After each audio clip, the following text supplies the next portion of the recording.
का प्रवाह निरंतर गतिशील। इस गतिशीलता के साथ ही सृष्टि में परिवर्तन, जगत में परिवर्तन। कभी सृष्टि में ह्रास तो कभी विकास। विकास उन्नति का प्रतीक है तो ह्रास अवनति का। इस अवसर पीढ़ी के तीसरे कालखंड में एक अलौकिक महापुरुष का अवतरण हुआ। तो आइए सुनते हैं यही भाव इन पंक्तियों में। जय जिनेंद्र की जय हो, जय जिनेंद्र की जय हो। आदिम जिनवर आदिम युगधर, आदिम पुरुष उदय हो। जय जिनेंद्र की जय हो। नाभि पीता मरुदेवा माता, किलोक सागो भारी। युग आरंभ में आप पधारा, युग वर्धन अधिकारी। अभिनव सृष्टि रची स्रष्टावन, सचमुच सुखद समय हो। जय जिनेंद्र की जय हो, जय जिनेंद्र की जय हो। मैं आप सभी को ले चलती हूँ उस युग की ओर जो आपने कभी आंखों से ना देखा, ना कानों से सुना। वह युग कंप्यूटर, रोबोट, टेलीविजन का नहीं, बल्कि वह युग यौगिक युग था। उस युग में ना कोई बिजनेस, ना कोई पॉलिटिकल, ना कोई सोशल सिस्टम। ऐसा था वह गोल्डन युग। उस युग में ना राजनीति, ना ही कोई चुगली, ना ही कोई ईर्ष्या और ना ही कोई जीना जगती। ऐसा था वह युग। उस युग में कल्प वृक्ष से सारी आशाएं पूर्ण होती थी और यौगिकों का जीवन सहज और शांत था। सुनिए यही बात इन पंक्तियों से। जब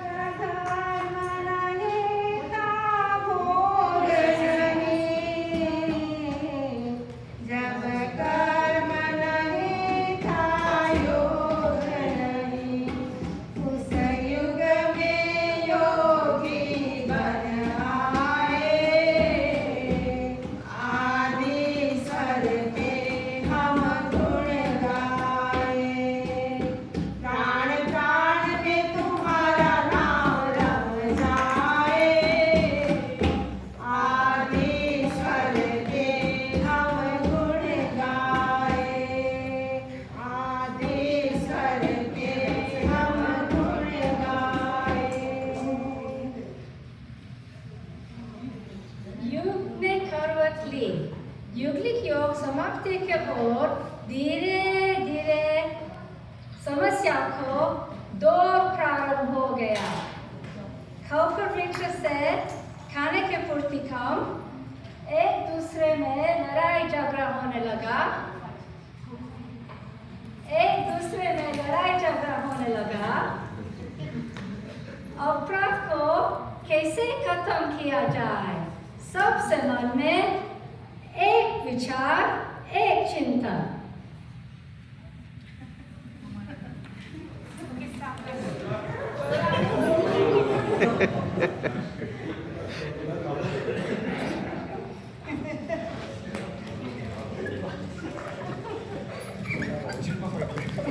यही है असली युग, बिना चमड़े की।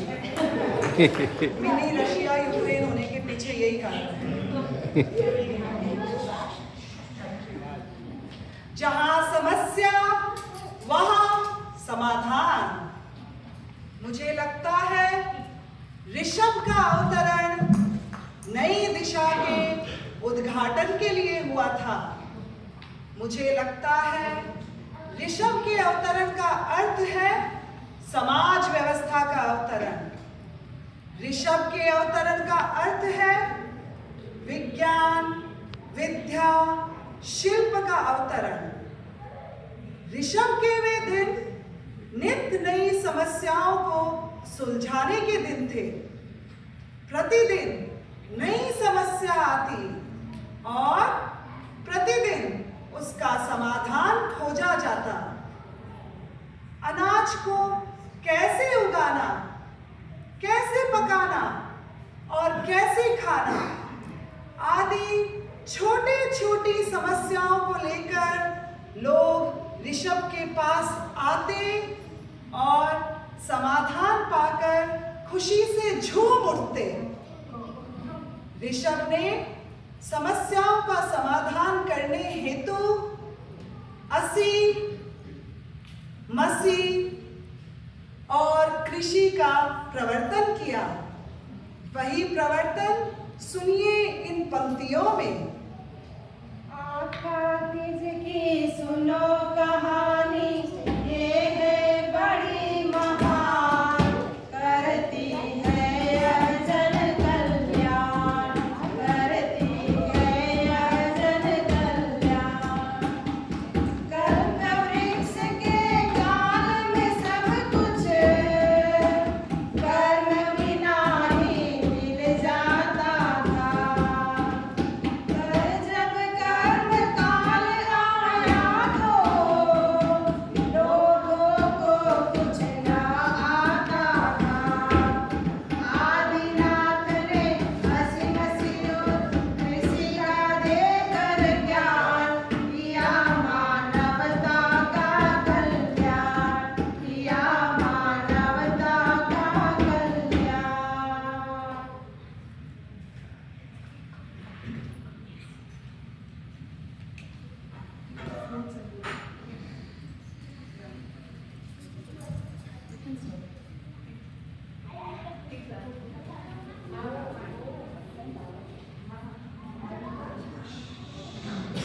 ऋषभ शिक्षा पर भी पर्याप्त ध्यान दिया।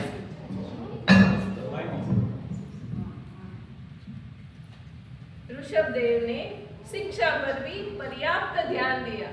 पहले लोग आदिवासी का जीवन जीते थे।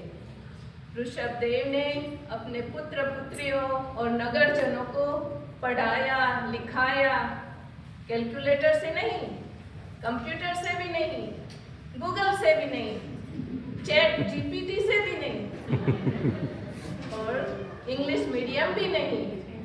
पर हम आज जो कुछ लिख रहे हैं, पढ़ रहे हैं, बोल रहे हैं, उन सब का मूल अपने अल्फाबेट्स और नंबर्स ऋषभ देव ने सिखाए।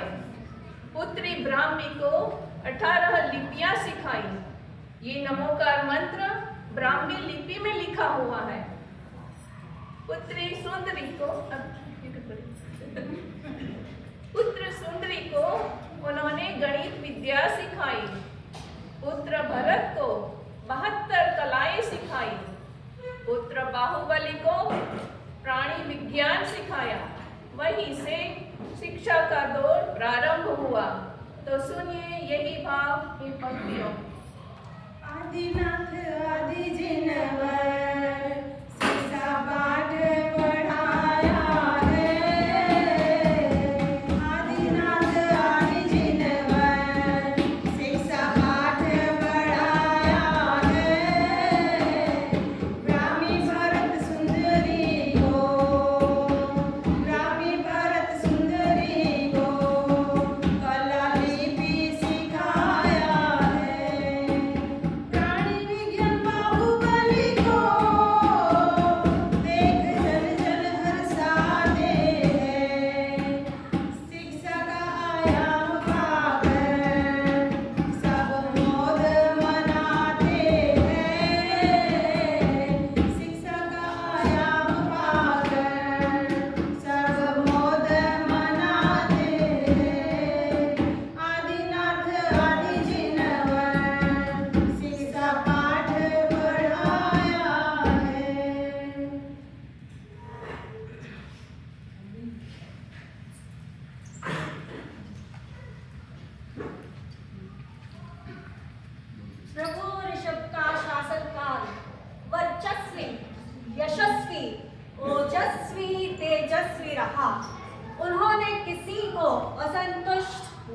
किया।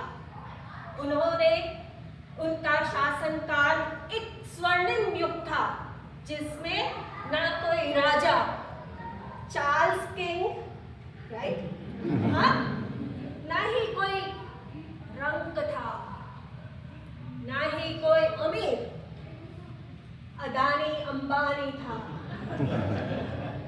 उस काल में 16.25 आना समाजवाद था जिसमें ना ही कोई हवाला कांड था, ना ही कोई यूरिया कांड था, ना ही कोई आतंकवाद था और ना ही कोई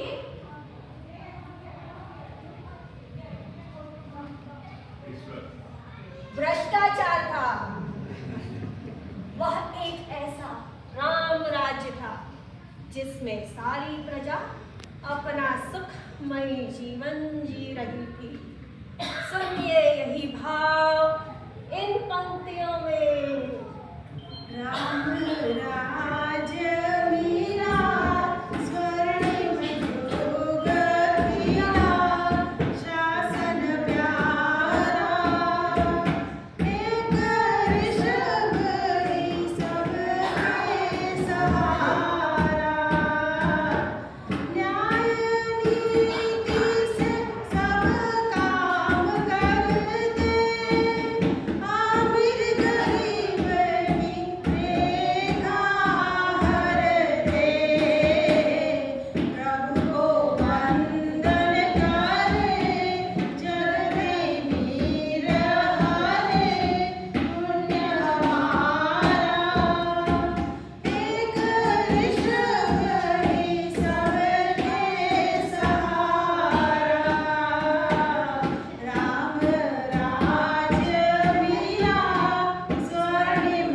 युग किया, शासन प्यारा एक ऋषभ ही सबके सहारा, एक ऋषभ ही सबके सहारा।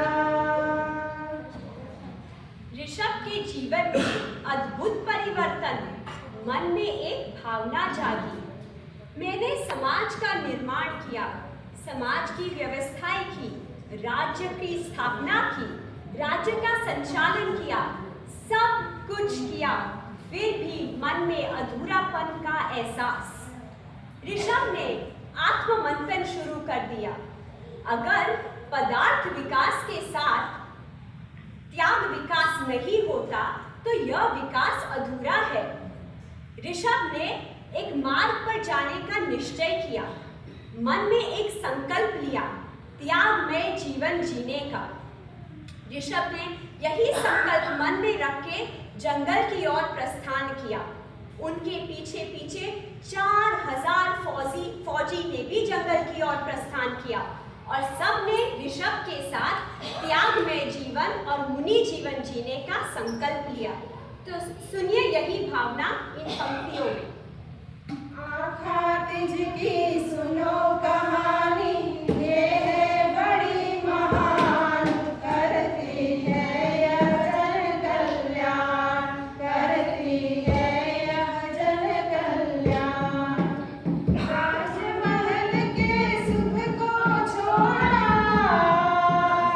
प्रभु ने जग से नाता तोड़ा, मुनि दिसाले आदिनाथ ने मोक्ष मार्ग से खुद को जोड़ा, संयम व्रत आराधक करने मन को किया प्रस्थान, दक्षता पाना केवल ज्ञान, दक्षता पाना केवल ज्ञान। आँखा तिजकी सुनो कहानी, ये है बड़ी महान, करती है यह जन कल्याण, करती है यह जन कल्याण।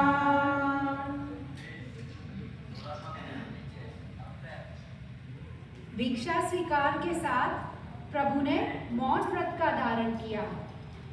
प्रभु घर लेकिन सभी भिक्षा की विधि से अनजान थे। कोई हीरा, कोई पन्ना, कोई सोना, कोई चांदी, कोई हाथी, कोई घोड़ा प्रभु को भेंट में लाते। रोटी पानी कोई देने की चीज है यह किसी के चिंतन में भी नहीं आता। ऐसा करते करते 12 मास बीत गए, लेकिन कोई सही भिक्षा दाता नहीं मिला। तो सुनिए यही भाव इन पंक्तियों में। करो देवकी पालेयो ओ माणक मोती, जो कुछ चाहो ले लो हे दिव्य ज्योति। दूर स्यों ही पाए कोई, दूर स्यों ही पाए कोई, पावे लो बाबो आलवे लो।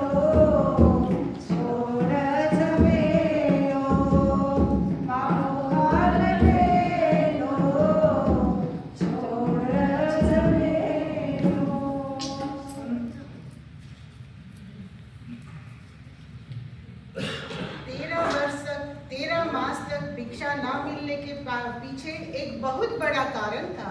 वो था बैलों के मुंह पे 12 घड़ी छींके।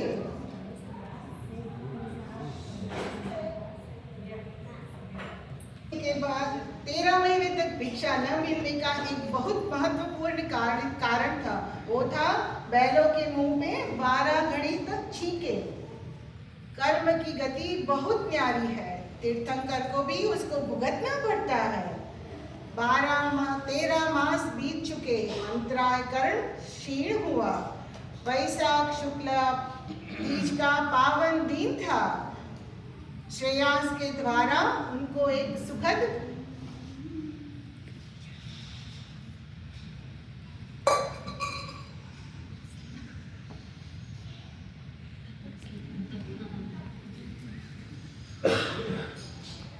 वैशाख शुक्ला तीज का दिन था।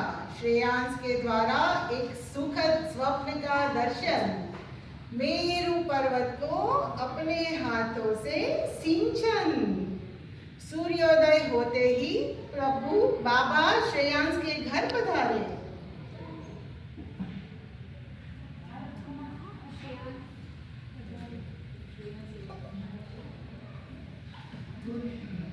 सूर्योदय होते ही बाबा श्रेयांस के घर पधारे। 108 घड़े इक्षु रस के भरे थे।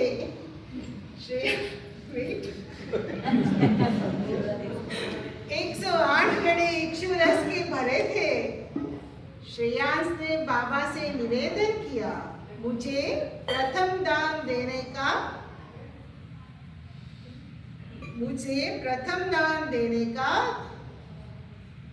सौभाग्य प्रदान करें। उसी दिन से अक्षय तृतीया का दिन प्रारंभ हुआ। आज भी लाखों भाई बहन पूरे वर्ष तक वर्षी तप करते हैं और उसी दिन को मनाते हैं। सुनिए आदेश्वर का पारना, आदेश्वर का पारना।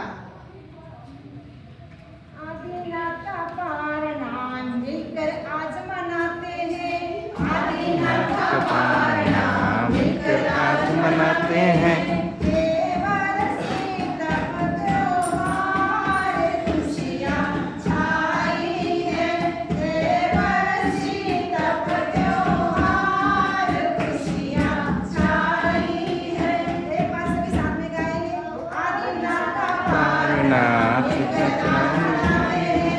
आदिनाथ का पारना एक साथ मनाते हैं।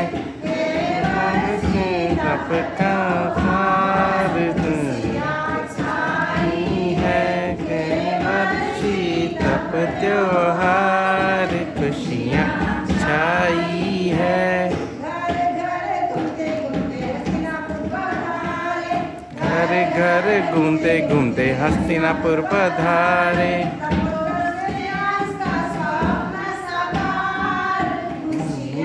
छाई है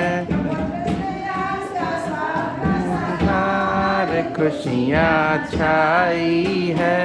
कर पात्र से प्रभु एक सुरस आरोगे, कर पात्र से प्रभु एक सुरस आरोगे। पंचवाणी फूलों की बौछार, पंचवाणी फूलों की बौछार, खुशियाँ छाई है।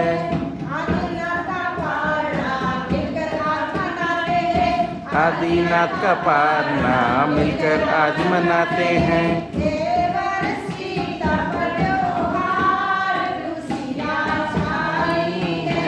देवर सीता का त्योहार, खुशियाँ छाई है। अहो दानम मिलकर सब गाते हैं। अहो दानम मिलकर सब मनाते हैं।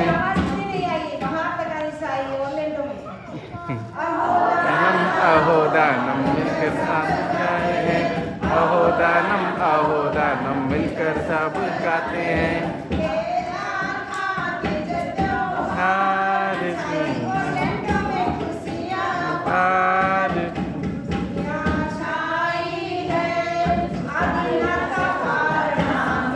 आज मनाते हैं। आदिनाथ का पारना मिलकर आज मनाते हैं।